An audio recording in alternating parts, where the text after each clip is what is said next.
আসামের ব্যাপারটা অন্যরকম। আচ্ছা। আসামের ব্যাপারটা হলো, আসাম দীর্ঘদিন থেকে একটা বাঙালি ফোবিয়াতে ভুগছে, বাঙালি আতঙ্ক। তার কারণ আসামে একসময় জমিদাররা আহ, চাষের কাজের জন্য যথেষ্ট অসমীয়া চাষি পাচ্ছিল না। আচ্ছা। ফলে তার জন্য ময়মনসিংহ ওইসব অঞ্চলের বাঙালি মুসলমানদের নিয়ে গিয়ে তারা জমি চাষ করাতে শুরু করে, এবং মুসলমানরা ওখানে গিয়ে প্রায় ভূমিপুত্র হয়ে যায়। তারা ওখানে চাষিদের হচ্ছে চাষের জায়গা যেখানে, সেখানে হ্যাঁ, হ্যাঁ, গেরস্থান। হ্যাঁ। যেমন সেইভাবে বাঙালি মুসলমানের সংখ্যা, বাংলাভাষী মুসলমানের সংখ্যা আসামে বেড়ে গেছে। হুম।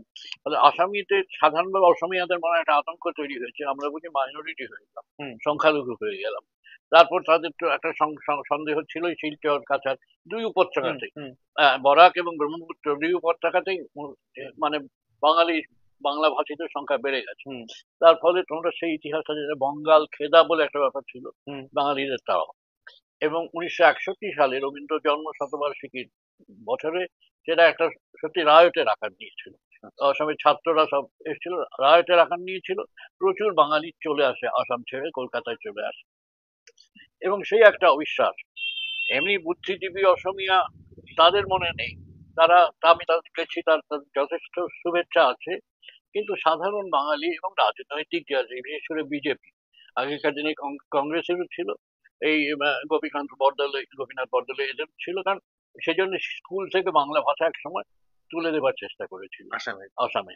এবং তার ফলে বাঙালিরা আন্দোলন করে। আন্দোলনের ফলে সেই বাংলা স্কুল, বাংলা পাঠ্য এগুলো রাখতে বাধ্য হয়। এবং শিলচরে, ওই কাছাড়ে হুম। কাছাড়ে বরাক উপত্যকায় বাংলাটা একটা দ্বিতীয় সরকারি ভাষা হিসেবে স্বীকার করতে বাধ্য হয়। আচ্ছা। কিন্তু আসামের টেনশনটা অন্যরকম, তাদের আশঙ্কাটা হচ্ছে ওই ইতিহাসের উপর আমরা বুঝি সংখ্যালঘু হয়ে গেলাম, আসাম আর অসমীয়াদের রইল না। ফলে আসামের ইতিহাসটা অন্যরকম। কিন্তু অন্যত্র বাংলা ভাষা নিয়ে কোনো সত্যি সত্যি শত্রুতা আছে বলে আমার মনে হয় না।